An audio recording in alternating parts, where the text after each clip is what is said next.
मैंने तो प्रतिक्रिया पहले ही माझी मी दिलेली आहे की आमच्या सरकारच्या वेळेस 2 वर्ष आम्ही प्रति क्विंटल 700 रुपये बोनस दिला, जाहीरच केला नाही, दिला पण अक्षरशः महाराष्ट्राच्या आणि खास करून पूर्व विदर्भाच्या आपल्या 4 जिल्ह्यामध्ये जिथे धानाची लागवड जास्त होतो त्या आपण हजारो कोटी रुपये 2 वर्षामध्ये शेतकऱ्यांच्या खात्यामध्ये, म्हणजे ते पैसे खात्यामध्येच गेले आहे, पण आपण 700 रुपये क्विंटल प्रमाणे दिले. मागच्या वर्षी 600 कोटी रुपयेचा प्रोव्हिजनसुद्धा अजित पवार फायनान्स मिनिस्टर असताना ते केला होता. ते असेंब्लीमध्ये सुद्धा म्हणजे त्यांनी सांगितलं होतं. म्हणजे असं नाही की आम्ही बोलतोय, असेंब्लीच्या रेकॉर्डमध्ये आहे. त्यांनी फक्त सांगितलं होतं की हे पैसे शेतकऱ्यांना बोनसचीच राशी पण दुसऱ्याप्रमाणे त्यांच्या खात्यामध्ये आपण कसं जमा करता येईल ते आपण म्हणजे चर्चा करून मग समोर जाणार. आमची चर्चा प्रारंभिक झाली पण होती आणि त्यामध्ये जे शेतकऱ्यांना 700 रुपये प्रमाणे मिळत होता त्यामध्ये कमी होत कामा नये आणि त्यांचा फायदा झाला पाहिजे. सरकारला जे काही थोडीफार अनियमितता वाटत होती, कारण कसं होतं की खरेदीमध्ये थोडाफार तिकडचा माल पण बाहेरून येत होता, थोडे 7-12चे पण म्हणजे लोकांनी विक्री केल्यानंतर व्यापाऱ्यांना 7-12 देत होते. ते सगळं म्हणजे चुकीचं काम होता कामा नये, पण शेतकऱ्यांचा जे फायदा आहे डायरेक्ट जे करायचं होतं त्यामध्ये कुठे फरक पडला नाही पाहिजे या उद्दिष्टाने आम्ही ते स्कीम वर्कआउट करत होतो. त्या दरम्यान मागच्या मे महिन्यापासून तुम्हाला माहीत आहे की सगळी राजकीय घडोघडी झाली. 1-1.5 महिना ते चालली आणि कुठे डोंगर होते, हॉटेल होते, सगळेच होते. ते सगळ्या करत करत सरकार आल्यानंतर आता 6 महिन्याच्या वर झाले आणि आत्ता जे जाहिरात झाली नागपूरच्या अधिवेशनामध्ये त्यामध्ये मागच्या वर्षाचा तो गायबच झाला. म्हणजे 1 वर्ष 2022चा बोनस लोकांना मिळालाच नाही, 21-22चा. आणि आता जे बोनस जाहीर झालेला आहे त्यामध्ये जी मात्रा आहे म्हणजे ते जवळपास 375 रुपये होत आहे पर क्विंटल. तर ह्यामध्ये शेतकऱ्यांना म्हणजे थेट नुकसानच झालेलं आहे. एक प्रकारे फसवणुकी आहे हे म्हणायला हरकत. मी पार्लमेंटमध्ये पण हा विषय मांडला की आपण जेव्हा हमी भाव ठरवतो तो पंजाब, हरियाणा, उत्तर प्रदेशच्या शेतकऱ्यांची जी उपज असते तिथे जमीन वेगळी आहे, चांगली आहे, पाणी तिथे आहे, 3 फसल ते लोक घेतात त्या भागामध्ये आणि उत्पन्न जास्त आहे, जमिनीची मात्रा म्हणजे ज्या पद्धतीनं तिथे आहे फ्लॅटलँड त्या लोकांना म्हणजे उत्पादन जास्त होतो आणि त्यांचा खर्च आणि त्याच्या आधारावर आपण म्हणजे भाव देत असतो. जेव्हा बाकीच्या भारतामध्ये खास करून आपला समजा गोंदिया भंडारा जिल्हा असेल किंवा असे अनेक राज्य आहे, बिहार आहे, ओडिसा आहे, तेलंगणा आहे, तिथे इरिगेशनची मात्रा कमी आहे, एक फसल घेणारा आणि निसर्गावर आधारित शेतकरी जास्त आहे. त्या शेतकऱ्यांना जे हमी भाव जे तुम्ही जाहीर करतात ते परवडणार नाही आणि म्हणून त्याच्यामध्ये त्या भागासाठी एक वेगळा धोरण आणि बाकी देशाच्या जे शेतकरी आहे धान पिकवणारा किंवा गहू के जे काय बाकी जे हमी भाव जिथे शासन देत असते त्यामध्ये थोडा म्हणजे धोरण स्थानिक परिस्थिती पाहून त्यांनी द्यायला पाहिजे असा माझी पार्लियामेंट में पण सूचना होती. जो चुनाव हो रहे हैं मुझे मालूम है कि एनसीपी हमारी पार्टी के अधिकृत उम्मीदवार औरंगाबाद जो क्षेत्र है वहाँ से विक्रम काड़े लड़ रहे हैं. हमारे उम्मीदवार विक्रम काड़े को विजयी बनाना और बाकी सब लोगों ने उधर साथ देना ये तय हुआ है. मैं औरंगाबाद के एनसीपी के जो कैंडिडेट है उसके बारे में बोल सकता हूँ. अब बाकी तांबे जी का क्या हुआ और बाकी लोगों का क्या हुआ और ऐन वक्त पे सब बदल क्या हुई, अगर सही तरह से योग्य तरीके से सब लोग एक दूसरे को मदद करेंगे तो फायदा होगा. बस इतना ही मेरा कहना है इसमें. अब कौन क्या कर रहा है, क्यों बदला, क्या बदला वो जाने.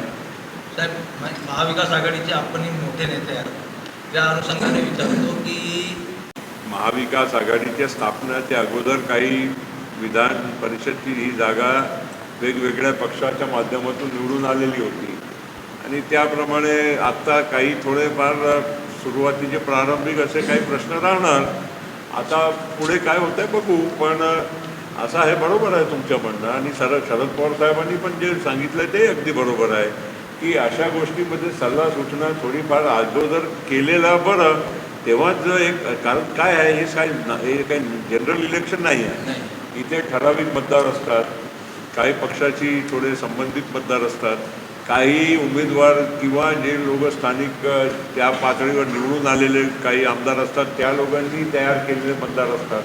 म्हणून अशा जिथे इलेक्शन होतात त्यामध्ये अगोदर सूचन सल्ला आणि चर्चा केली तर त्याचा फायदा होतो. तो शरद पवार साहेबांनी जे सांगितलं बरोबर आहे. आणि कधी कधी आमच्या पण अनुभव एवढ्या वर्षाचा आहे, आमचे मित्र कधी कधी या अशा गोष्टीमध्ये चुकत असतात. त्याचा रिझल्टही मिळाला. निवडून आणण्यामध्ये राष्ट्रवादी काँग्रेस पार्टीच्या प्रत्येक कार्यकर्त्यांनी मनापासून, मी सुद्धा त्यांच्यासाठी मिटिंगा घेतल्या, मी सगळ्यांना सूचना केली आणि आम्ही यशस्वी झालो. मग म्हणून सांगायचं तात्पर्य एवढंच आहे की जे पवारसाहेब बोलले तेच मी म्हणून राहिलो, तेच मी परत रेटून राहिलो. सर, गोंदिया जिले का राजनीतिक महत्व देश और प्रदेश में बहुत बुरी तरह पिछड़ रहा है. जैसे कि हम देखते हूँ कि यहाँ के लोगों को ताकत देने की जिम्मेदारी और पार्टियों में भी तो है ना. जिनके लोग चुनकर जाते हैं उन्होंने भी देना चाहिए और ताकत. सर, आपका हमेशा ऐसे ही जवाब रहता है एकदम कि आप जो चुन के आए उनको बोलो, लेकिन नहीं तो मैं अपेक्षा तो आपसे करते हैं. नहीं तो अपेक्षा तो मैं जितना मैं के काम थोड़ी बंद कर दिया हूँ. मैं अपना काम करता हूँ. मेरे से जो संभव होता है मैं ही करता हूँ ना, और कौन करता है. रेलवे के बारे में गोंदिया में मेरे को मेरे कार्यकाल की जानकारी है कि मैंने जो गोंदिया का और हमारे भंडारा गोंदिया जिले का महत्व रेल प्रशासन में बढ़ाने का काम किया था. आज गोंदिया ऐसा एक शहर है कि अगर आप आबादी या बाकी परिस्थितियों को देखते हुए भी अगर आप उसका नाप करेंगे तो यहाँ से ट्रेनें शुरू होती है, यहाँ से कोई भी रेलगाड़ी इस पटरी पर जाने वाली न रुकती हो, ऐसा तो कोई संभव, ऐसा कोई सवाल ही नहीं है. तो इसलिए गोंदिया का रेल के बारे में महत्व बढ़ाने का काम ये मैंने मेरे कार्यकाल में जो करके दिया उसका ही परिणाम है कि आज तक वो अभी आपको सुरक्षित नज़र आता है. ये मैं बोलने में मैं कोई अतिशयोक्ति बोल रहा हूँ ऐसा नहीं है, ये आप खुद अनुभव करते हैं. कल भंडारा में मैं था तो कल भंडारा के लोग, अब भंडारा से तो आप बोल रहे ना खासदार, कल भंडारा के लोग मुझे निवेदन दिए रहे थे कि भाई यहाँ रेल की सुविधा सुधारो, यहाँ एक भी ट्रेन आपके समय के बाद रुकना बंद हो गई, नई ट्रेनें कई आ गई, एक भी ट्रेन रुकती नहीं है. तो अब इसके बारे में मैं अब उनको ये तो नहीं बोला कि भाई आप अपने सांसद से मिलो, मगर मैंने खाली अपनी अनुभव की बात आपको अभी शेयर की. जब आपको मुझे लगता है कि महाराष्ट्र में अच्छा मतलब प्रतिसाद मिल रहा है. भैया अभी देखिए, कोई ऐसी किसी से भी बात हुई नहीं है, किसी से कोई तय बात हुई, कोई ठाम बात कोणाबरोबर अजून या बाबतीत महाविकास आघाडीच्या उद्याचं स्वरूप काय राहील, कसा राहील, आणखीन पक्ष कोणते सोबत येतील हे आज सांगणं हे शक्य नाही आहे. पण एवढं जरूर आहे की प्रामुख्यानं जे 3 पक्ष आहेत त्यामध्ये उद्धव बाळासाहेब ठाकरे साहेबांचा जो शिवसेना आहे, राष्ट्रवादी काँग्रेस पार्टी आणि भारतीय राष्ट्रीय काँग्रेस, असं 3 महाविकास आघाडीमध्ये जे पक्ष आहेत त्यांचा समावेश आहे. आणखीन बरेच म्हणजे आमचे मित्रपक्ष मागेही होते, जसे शेकापा आहे, समाजवादी पार्टी आहे, काही आणखीन असे मित्रपक्ष म्हणून इवन कम्युनिस्ट पार्टीचे पण आमदार आले निवडून, CPMचे, ते पण आमच्यासोबत राहिले. असे म्हणजे मित्रपक्ष म्हणूनही काही पक्ष असतात. आता निवडणुकीचा जिथे प्रश्न येतो की कोण कसं म्हणजे जागा वाटप करून लढायचं, हे काही आजपासून कोणाला काही सांगणं शक्य नाही. दादाने आपलं मौन सोडत सांगितलं, मला माहीत नाही म्हणून त्याच्यावर मी भाष्य करणं योग्य. एक्झॅक्टली काय बोलले मला माहिती. तर संभाजीराजे विरुद्ध जे धर्मवीर आणि स्वराज्य रक्षक त्याबद्दल आपलं काय मत? आता ते ठीक आहे, ते बघा, कोणी हे जे सध्या जे काही छोटा राजकारण चाललेलं आहे की एकमेकांना कसं म्हणजे काही शब्दांच्या आधारावर म्हणजे बदनाम करायचं. कोण आता महाराष्ट्रामध्ये एकही माणूस असा मला दाखवा की ज्यांना छत्रपतीसाठी मान नाही आहे, असा एकही माणूस मला दाखवा. सगळ्यांना मान आहे, सगळ्यांना म्हणजे आणि अभिमान पण आहे की आपण आपला महाराष्ट्राचा एक वीर योद्धा आज देशाच्या म्हणजे योद्धा म्हणून त्याची ओळख आहे. सगळ्यांना त्यांचा सन्मान करणार. दिवाळी अधिवेशनाच्या शेवटच्या दिवशी दादाला असं काय होतं की म्हणजे धर्मवीर आणि स्वराज्य रक्षक तो मुद्दा उकरून काढतो. ते सोडा ना हो, तो विषय वेगळा आहे. काय कशासाठी त्याला आता ते खूप चर्चा झाली त्याच्यावर. आता परत तर काही नवीन काही त्याच्यात काय अर्थ नाही.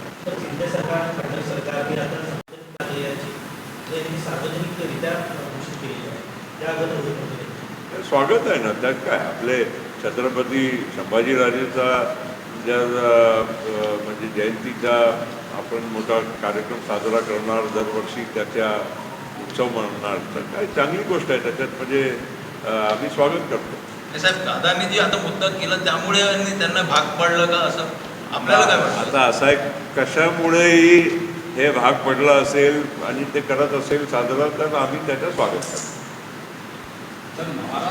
बोला, मोदी जी ने अपने कार्यकर्ताओं को बोला कि 400 दिवस बाकी आहे, तेच म्हणले ना. तर त्यांनी जर सांगितलं तर बाकीच्या लोकांनी काय करायचं, तयारी करायची. त्यांनी सांगितलं ना, आम्ही तर नाही बोललो, तेच बोलले 400 दिवस बाकी आहे, दिल्ली से गल्ली तक. मी राष्ट्रवादीचे आमदार आहे ना, खासदार आहे ना, आज 2028 पर्यंत आहे ना मी खासदार. असं आहे, ज्या लोकांची जशी सवय असते तेच त्याप्रमाणेच तसं वागणार. आम्हाला काही त्याच्यावर काय बोलायचं का, आम्हाला अपेक्षाच नाही ना त्यांच्याकडून, काही वेगळी अपेक्षा नाही. ठीक आहे, दाखवा ना आता बाबा, कोणती स्टाईल दाखवतात ते बघा. कोणताही स्टाईलचा बोलण्याचा अर्थ नाही आहे. जी स्टाईल आहे ती निवडणुकीच्या रिंगणातच असते. लोक ज्यांना साथ दिलं ते खरं. साहेब, आपण शरद पवार नंतर राष्ट्रवादीमध्ये त्यांचं नंतर गणल्या जाते आपल्याला. तर दादा आणि ताई पण असेल. त्या अनुषंगाने एक प्रश्न आहे की नुकत्याच गुजरातची निवडणुका झाल्या, त्यामध्ये आम आदमी पार्टीने 5 आमदार आणि 13.5% मतं निवडून आणली. त्यांना तेवढं लांबून शक्य होऊ शकते. आपण महाराष्ट्रात राष्ट्रवादीला तिथं का शक्य नाही. यावेळीच आमच्या लोकांच्या आधीच ठरला होता की मागच्या वेळी आम्ही काँग्रेसबरोबर नव्हतो, त्याच्या अगोदर होतो. काँग्रेसबरोबर राहायचं ठरवलं होतं यावेळी. कारण दिसत होतं की गुजरातमध्ये ऑल इज नॉट वेल काँग्रेससाठी किंवा ऑपोजिशन. यावेळी बघा, हे निवडणुकीच्या रिझल्टमध्ये त्यांना जो टक्केवारी वोट मिळाले तो त्यांची एक वेगळी पद्धत आहे. तो कोणाचा फायदा केला त्यांनी शेवटी. म्हणजे आम्ही तसंच करायचं का. मागच्या वेळी काँग्रेसने आम्हाला सोबत नव्हतं घेतलं गुजरातमध्ये, त्याचा परिणाम काँग्रेसवर झाला होता. पण आम्हाला ही काही आमची काही इच्छा नव्हती, पण त्यांनी आम्हाला सोबत घेतलं नव्हतं, त्यामुळे झालं. लोगों ने इस देश के फ्रीडम मूवमेंट में, स्वतंत्रता की जो पूरी मुहिम थी उसमें अपना अपना योगदान दिया. उनको सबको शत नमन. ये कोई मैं ऐसी देखो, सभी की भूमिका कुछ न कुछ इस देश के आज आप और हम जो खुले भारत में जी रहे हैं उसके प्रति उनकी सबकी कहीं न कहीं कोई न कोई कामगिरी योगदान रहा है. अब किसी को पसंद आवे ना आवे वो अलग बात है, मगर सभी आदरणीय है.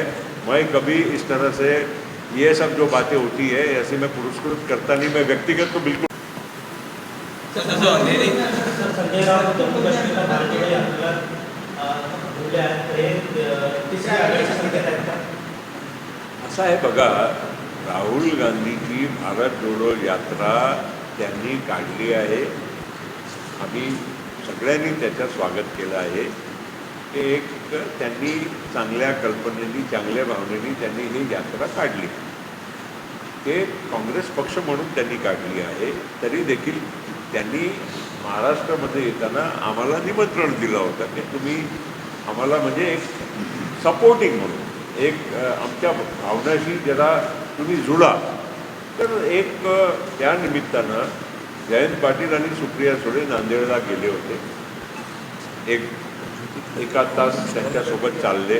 तिथली जे जाहीर सभा होती त्याच्यात जयंत पाटील साहेबांनी भाषण केलं आणि म्हणून आम्ही राष्ट्रवादी काँग्रेस पक्ष म्हणून एक त्यांच्या चांगला जे काही कार्यक्रम आहे त्याला आम्ही साथ दिला. पण ही यात्रा काँग्रेसची आहे. तर आम्ही प्रत्येक ठिकाणी म्हणजे आम्हाला काही म्हणायचं नाही आहे. यात्रा चांगली आहे. यात्राबद्दल राहुल गांधीबद्दल अजिबात काय करायचं आहे. जितकं आम्हाला म्हणजे एक सिम्बॉलिक जे आम्हाला साथ द्यायचा होता आम्ही ॲक्सेप्ट केली करून त्या महाराष्ट्रात आम्ही दाखवलं. क्या है हमारी पार्टी अलग है, वैचारिक का क्या सवाल है? हाँ तो साथ में तो है ना, पर पार्टी तो अलग है ना भाई. हाँ तो इसीलिए सिंबॉलिक गए ना. वैचारिक हमारा विरोध हो तो जाते क्यों महाराष्ट्र में? वो देखो वो सब चीज़ों में मैं वो व्यक्तिगत क्या बोलते हैं उसको नहीं. कांग्रेस पार्टी क्या है, कांग्रेस पार्टी क्या है वो हमें मालूम है क्योंकि हम भी एक ज़माने में कांग्रेस में थे. पुढच्या महिन्यात कसबा आणि चिंचवडमध्ये जी निवडणूक पार्टी हम अलग है. कसबा आणि चिंचवडमध्ये जी निवडणूक होणार आहे हां. जे 2 आमदार मृत झाले आहेत ती अंधेरी पूर्व सारखीच लढणार आहे का की राष्ट्रवादी लढेल तिथं?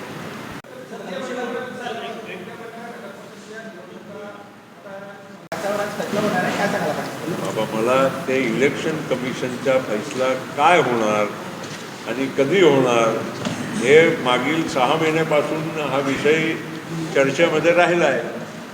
आता जे काही इलेक्शन कमिशन ठरवतील आणि त्याच्यानंतर जे काही न्यायिक प्रक्रिया शिवसेनाचे उद्धव बाळासाहेब ठाकरेकडे राहतील तो लाने का काम हमने किया. कोई उसका कुछ भी चले लेते होंगे मगर कहाँ से वो पास होती है, कहाँ से पैसे मंजूर होते हैं वो आपको मालूम है. तो वो इशू नहीं है. बनना चाहिए पर काम अच्छे दर्जे का होना चाहिए.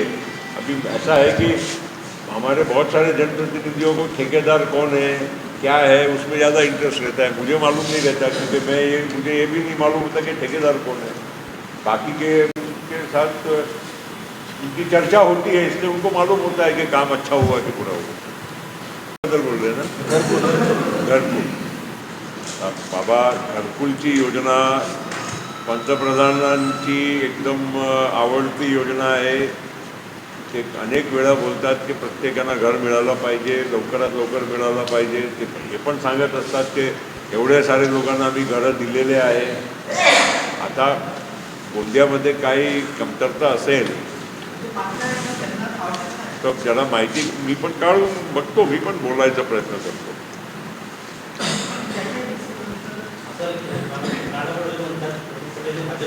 मी काही असा फालतूच्या गोष्टी मी चर्चा करत नाही. मी स्टँडर्डची चर्चा करतो आणि स्टँडर्डच्या लोकांचं उत्तर देतो. मैं वही बोल रहा हूँ ना, मेरे को मालूम नहीं होता है. मैं तो एक योजना के प्रति काम करता हूँ. अब वो योजना में क्यों अभी जानकारी निकालूंगा. अभी आपने बोला है इसलिए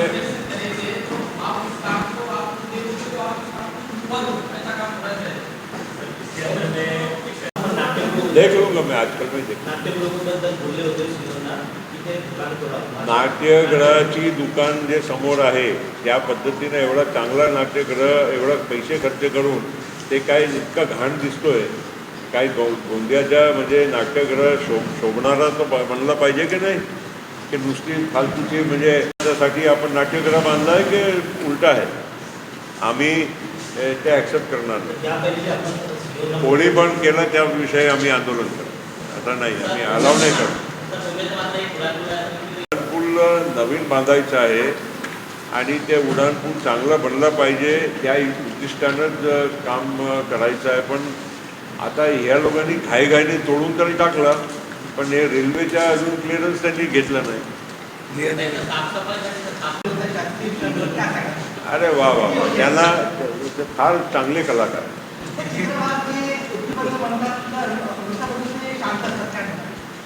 जाऊ द्या मी काय बोलणार नाही. काय आता त्यांच्या व्यक्तिगत विषय आहे, मी कशासाठी बोलायचं. त्यांनी ज्यांचा जो विषय आहे त्यांनी स्वतः पाहावा. व्यक्तिगत विषयावर मी भाष्य करणं योग्य नाही. कोणाचाही असेल, व्यक्तिगत नाही बोलतो. साहेब, जनसंवाद यात्रामध्ये आपले प्रदेश